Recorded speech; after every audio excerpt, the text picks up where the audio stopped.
And then I remember telling him, I feel like I gotta poop. I feel like I gotta poop. And he's like, don't push, don't push.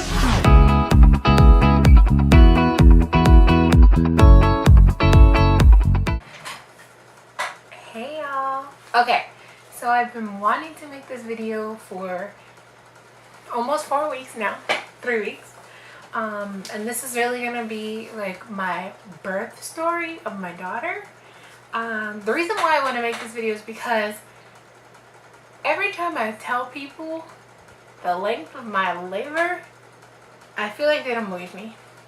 And I don't blame them, because me and my mom have talked about it and we're like, that is so crazy that that happened, that if it was somebody else telling this story, I probably wouldn't believe them either.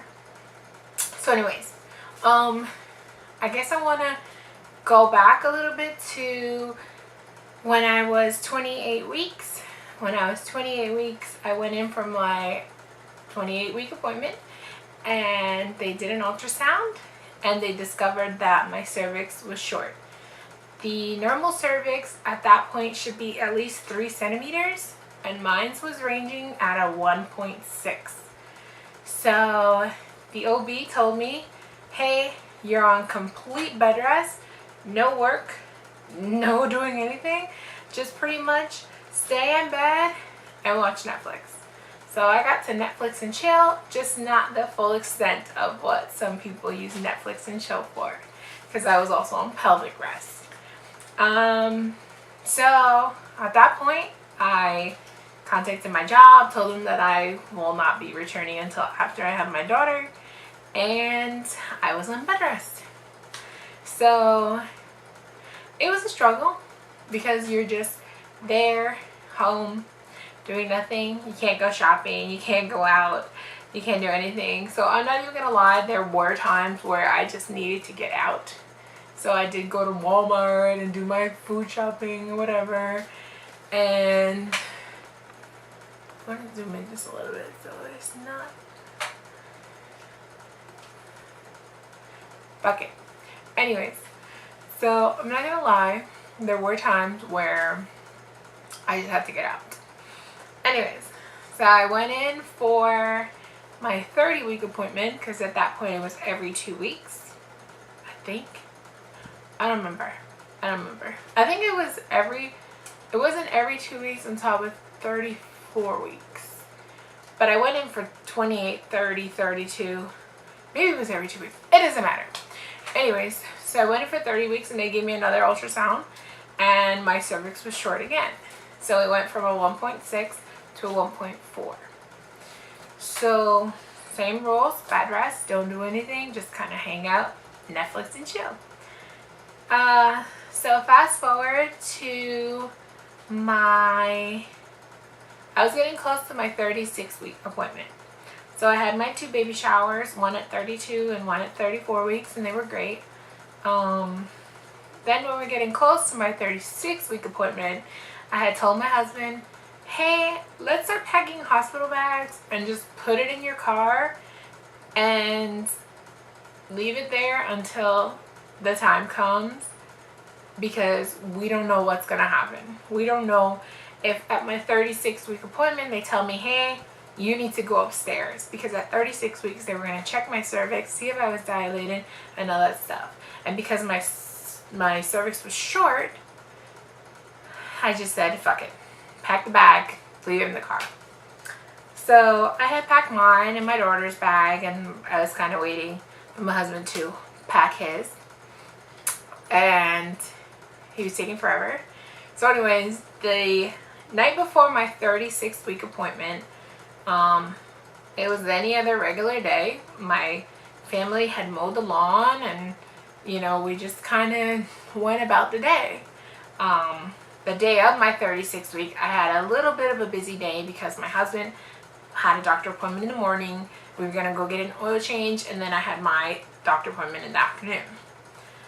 So we went to bed around 10:30ish at night, and you know, it was just a regular day like any other day. Nothing was different, nothing felt different. It was just a regular day. So we went to bed, And I just remember being in like this really, really deep sleep. Like I was so comfortable. And all of a sudden, I just feel like this gush. And of course, I like freaked out and I'm like, oh my god, my water broke. So my husband jumps up and he's like, what? And I'm like, my water broke, go get my mom. So he runs to my mom's room, wakes her up. I get up from the bed and there is a puddle. Like it's like a distinct wet spot. And I'm like, oh my god, my water broke. So my mom's like, okay, just hop in the shower, rinse off your body, and then, you know, head over to labor and delivery. So I hop in the shower and I am leaking. Like I can't even say that I felt like I was peeing on myself because I knew it wasn't coming out of that hole. But I guess you can say you feel like you're peeing on yourself. So we're there and I'm just grabbing some last second things that I had not packed, like a phone charger and my iPad, my tablet and everything. And my husband didn't even pack his bag even though I had told him to. He's probably going to do it in the morning. So he's grabbing his stuff and I get my stuff and we grab the car seat and everything and we get in the car. Mind you, when this all happened, we went to sleep around 10:30, 10:40. This was at 12:20 in the morning. So almost 2 hours after we had just fallen asleep. So we are driving. And at first I was okay. I was nervous, I was scared, I was anxious because I knew that this little person was on her way. She's very grunty when she sleeps. She just makes a whole bunch of grunting sounds.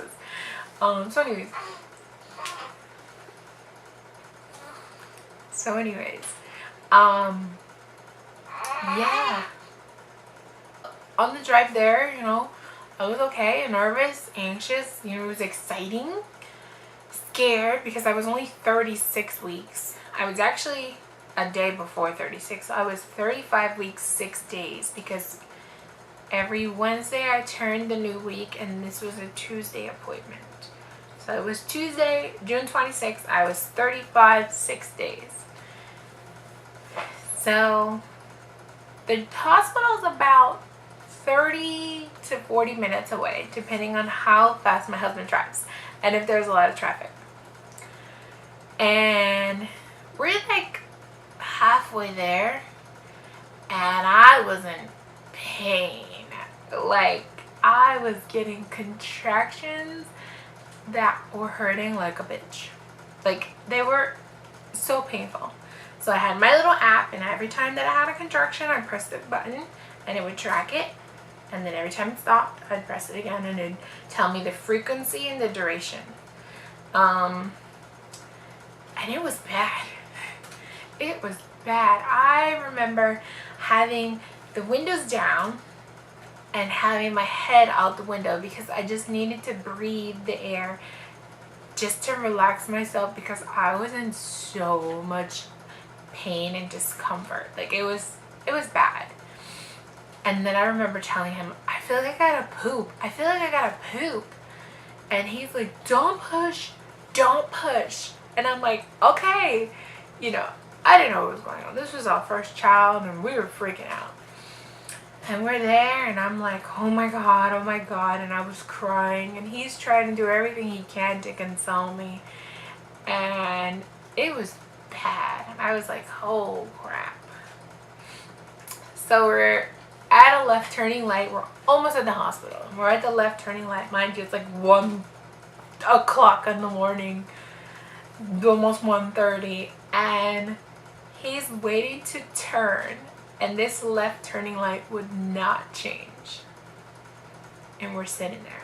And while we're sitting there waiting for the light to turn green, I am getting contractions even more close than they were originally. And my husband's like, I'm just gonna take it. I'm just gonna go. And I'm like, no. There's a car behind us. We don't know who's behind us. Just wait. I'll be okay. And we're waiting. The light turns red.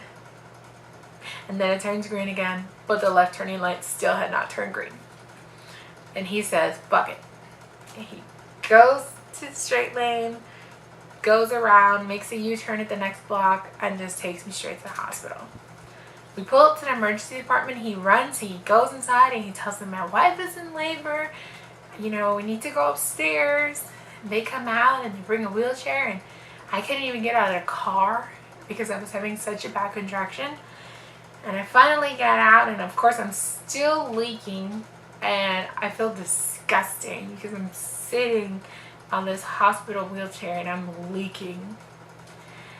And they're wheeling me through the ER, through the hallways, and I'm screaming and crying. And as I'm crying and screaming, I kept saying, I'm sorry, because I felt like I was making a scene in the hospital. And the guy's like, it's okay.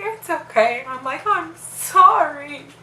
Screaming like, oh, I'm scared. And it was a really scary moment.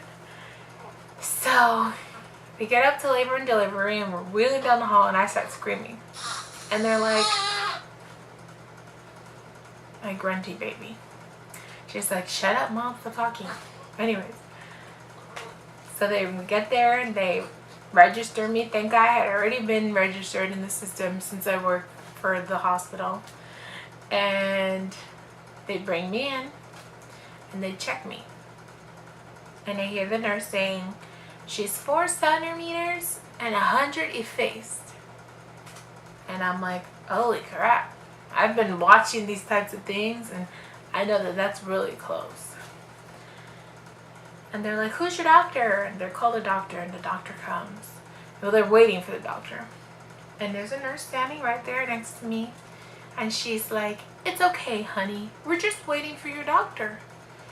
And I said, okay, what about an epidural?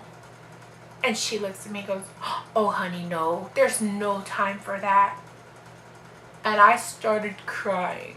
I was like, oh my God. Because the furthest thing from my mind was to have a natural vaginal delivery. I was terrified. The whole time I was on bed rest, I was watching a show my mom called One Born Every Minute.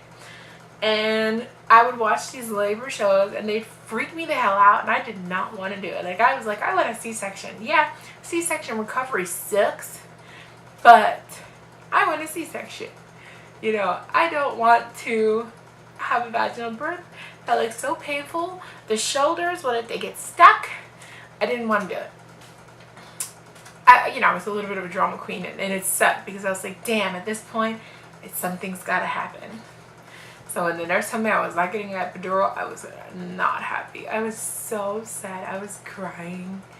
And she's like, it's okay. Mind you, at this point, it's like 1:30 in the morning. So the doctor comes in, and they're like, you're going to feel so much better once you start pushing. And I'm like, oh, God. You know, I was already getting traumatized. So I think I was pushing for about, I don't know, 10 minutes, probably. And then the baby popped out at 1:51. Oh, funny story. Even before that, while I was pushing, I felt the head coming out. And I freaked out in the middle of the count. You know, they count from 10. I think I was at 6. And I freaked the hell out because I was feeling this thing coming out of me. And I stopped. And the nurses were like, no, no, no, no, no. And then I asked them, I said, did it go back in? And they said yes. And I was like, damn it. So I guess while mid-push, since I had stopped, it just kind of sucked the baby back in. So I had to start all over again. So I'm pushing. At 1:51, she was born. So my beautiful baby, she's premature because she was almost 36 weeks. She was 35.6.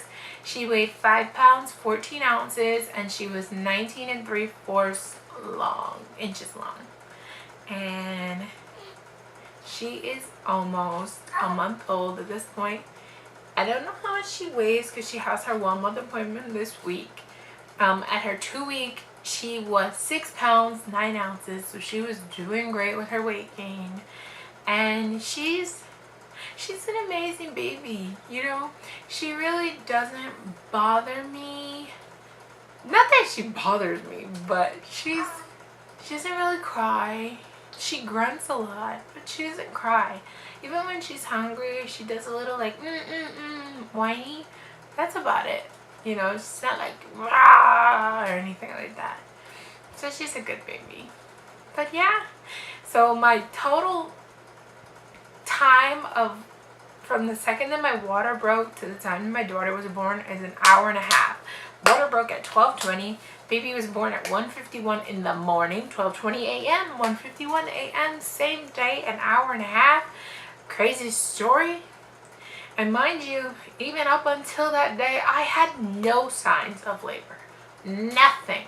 Nothing. I had no pain, no discomfort. It was just regular days. I was just chilling and eating and watching TV and Netflixing and chilling, and that's it. And yeah, you know, people would say, oh, but you must have had contractions beforehand. Nope. I was just hanging out. I was just, you know, on bed rest, just home, and I didn't have anything. And I kept telling my mom, I was like, you know, because I'm not having any signs of anything, I really hope that my water breaks so that I do know that I am in labor, because I feel like I will not know if that does not happen. And I'm so thankful that it did happen that way. And yes, yeah, that's really my story, you know. It's a crazy story because people, especially for a first time baby, and I think even the nurses didn't believe that this was my first, because it was so quick and so short. And yeah, it just didn't seem believable. But they kept asking me, so is this your first? Do you have others at home? And I was like, no, this is my first baby. Like, my first baby. And I don't think they believed it because it just doesn't seem real. And first time moms usually go through like 12 plus hours. Like, my friend had a baby not too long ago, and she was in labor for like 24 hours. And here I am, an hour and a half. And then my little one was born, and yeah. So I'm thankful for a lot of things. I had an awesome pregnancy too, by the way. Not trying to rub it in, but except for the short cervix, everything else was great. So yeah. So that's my story. I do want to do more videos, you know, because I think it's interesting. You know, I'm a weight loss surgery patient. So I had vertical sleeve gastrectomy a year ago, and then I got pregnant 4 months later. And, you know, they say that you become more fertile once you have the surgery. And I am proof that the doctors don't want you to have sex until a year after. But anyways, so that's it. Thanks for watching. You can always subscribe if you want. If you don't, that's cool. I'm just glad that somebody sat and watched this very long video. And yeah, that's all. Bye.